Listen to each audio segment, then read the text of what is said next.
मृत्यु एक अटल सत्य है। हर जीव को एक न एक दिन इस संसार से विदा लेनी ही होती है। लेकिन क्या आपने कभी सोचा है कि मृत्यु से पहले कुछ संकेत मिलते हैं? क्या आपने जाना है कि मृत्यु के बाद आत्मा की यात्रा कैसी होती है? गरुड़ पुराण में भगवान विष्णु ने गरुड़ जी को मृत्यु के रहस्यों के बारे में विस्तार से बताया है। श्री कृष्ण ने भी अपने भक्तों को मृत्यु के संकेत और सही संस्कार विधियों के बारे में समझाया था। आज हम आपको इसी विषय पर विस्तृत जानकारी देंगे। भगवान श्री कृष्ण ने महाभारत के समय अर्जुन और अपने अन्य भक्तों को समझाया था कि मृत्यु से पहले व्यक्ति को कुछ विशेष संकेत मिलते हैं। गरुड़ पुराण में भी इन संकेतों का उल्लेख किया गया है। आइए जानते हैं। शरीर के संकेत। यदि किसी व्यक्ति का शरीर अचानक कमजोर होने लगे और बिना किसी बीमारी के वो लगातार थकान महसूस करे, तो ये मृत्यु का संकेत हो सकता है। यदि व्यक्ति की छाया धुंधली या अदृश्य दिखने लगे, तो ये भी मृत्यु के निकट होने का संकेत माना जाता है। किसी व्यक्ति को अपना प्रतिबिंब पानी में, दर्पण में या किसी चमकदार सतह पर धुंधला या विकृत दिखाई दे, तो ये भी एक संकेत हो सकता है। शरीर का रंग काला पड़ने लगे या चेहरे की चमक समाप्त हो जाए, तो ये मृत्यु के करीब होने का लक्षण माना जाता है। 2. स्वप्नों में संकेत। गरुड़ पुराण के अनुसार यदि किसी व्यक्ति को बार बार अपने पूर्वज या अज्ञात आत्माएं स्वप्न में दिखने लगे, तो ये मृत्यु का संकेत हो सकता है। यदि कोई व्यक्ति स्वप्न में खुद को अंधेरे रास्तों, श्मशान या किसी गहरी खाई में गिरते हुए देखे, तो ये भी अशुभ संकेत होता है। कई बार व्यक्ति को सपने में काले कपड़ों में कोई अपरिचित व्यक्ति दिखता है जो उसे बुला रहा हो, ये भी मृत्यु के समीप होने का इशारा करता है। 3. बाहरी घटनाएं। यदि घर में अचानक बार बार कोई दीपक बिना हवा के बुझ जाए, तो ये भी संकेत माना जाता है। यदि कोई कौवा आकर घर की छत पर लगातार बोले या उल्लू दिन में दिखाई दे, तो इसे भी अशुभ माना जाता है। यदि व्यक्ति को हमेशा अशुभ घटनाओं का अनुभव होने लगे, जैसे चीजों का गिरना, दरवाजों का अपने आप खुलना बंद होना, तो ये भी संकेत हो सकता है। श्री कृष्ण ने गरुड़ पुराण के सिद्धांतों का अनुसरण करते हुए बताया कि मृत्यु के बाद आत्मा एक अद्भुत यात्रा पर निकलती है। इस यात्रा के कुछ महत्वपूर्ण चरण होते हैं। 1. मृत्यु के तुरंत बाद प्रेत अवस्था। मृत्यु के बाद आत्मा कुछ समय तक भटकती रहती है। यदि अंतिम संस्कार सही ढंग से न किया जाए, तो आत्मा को मोक्ष प्राप्त नहीं होता और वो प्रेत योनि में चली जाती है।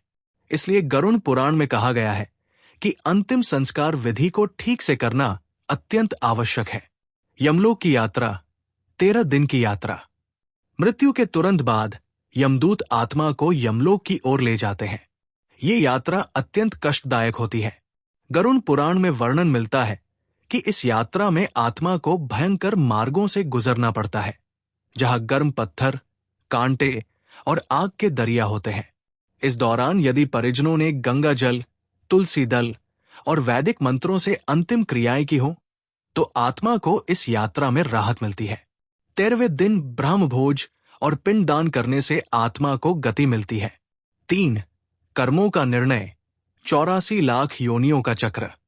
गरुड़ पुराण में बताया गया है कि यमराज के दरबार में आत्मा के कर्मों का लेखा जोखा किया जाता है। यदि व्यक्ति ने पुण्य कर्म किए हो, तो उसे अच्छे लोकों में स्थान मिलता है। यदि पाप अधिक किए हो, तो उसे नर्क जाना पड़ता है। जिन लोगों ने अत्यधिक पाप किए होते हैं, वे पुनः नीच योनि में जन्म लेते हैं। अंतिम संस्कार विधि एवं गरुड़ पुराण के निर्देश। श्री कृष्ण ने बताया कि मृत्यु के बाद आत्मा को शांति देने के लिए सही विधि से अंतिम संस्कार करना आवश्यक है। गरुड़ पुराण में अंतिम संस्कार से जुड़े कुछ विशेष नियम दिए गए हैं। 1. शरीर का दाह संस्कार कैसे किया जाए।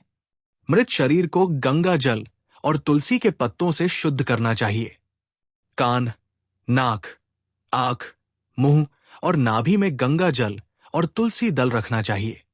शव को दक्षिण दिशा की ओर मुख करके लेटाना चाहिए। लकड़ियों से चिता सजाकर मंत्रों के साथ अग्नि दी जानी चाहिए। 2. पिंडदान एवं श्राद्ध। पिंडदान आत्मा को गति देने के लिए अत्यंत आवश्यक माना गया है। 10वें दिन, 13वें दिन और फिर हर वर्ष श्राद्ध करना चाहिए। गरुड़ पुराण के अनुसार जो व्यक्ति अपने पूर्वजों का श्राद्ध करता है उसे पुण्य प्राप्त होता है और पितर प्रसन्न होते हैं। मृत्यु के बाद परिवार को क्या करना चाहिए? 13 दिनों तक घर में सात्विक भोजन करना चाहिए। परिवार को पूर्ण ब्रह्मचर्य का पालन करना चाहिए। प्रतिदिन गीता पाठ और गरुड़ पुराण का पाठ करना चाहिए। जरूरतमंदों को अन्न दान और वस्त्र दान करना चाहिए। श्री कृष्ण ने कहा था, मृत्यु से डरने की आवश्यकता नहीं है, ये आत्मा के एक नए सफर की शुरुआत होती है। जो व्यक्ति अच्छे कर्म करता है वो मोक्ष को प्राप्त करता है। गरुड़ पुराण में भी यही बताया गया है कि मृत्यु के बाद आत्मा की यात्रा निर्भर करती है उसके कर्मों पर।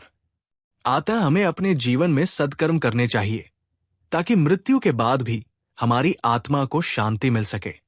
आपको ये ज्ञानवर्धक कथा कैसी लगी? कमेंट में हमें जरूर बताएं और इस पवित्र ज्ञान को अधिक से अधिक लोगों तक पहुंचाएं।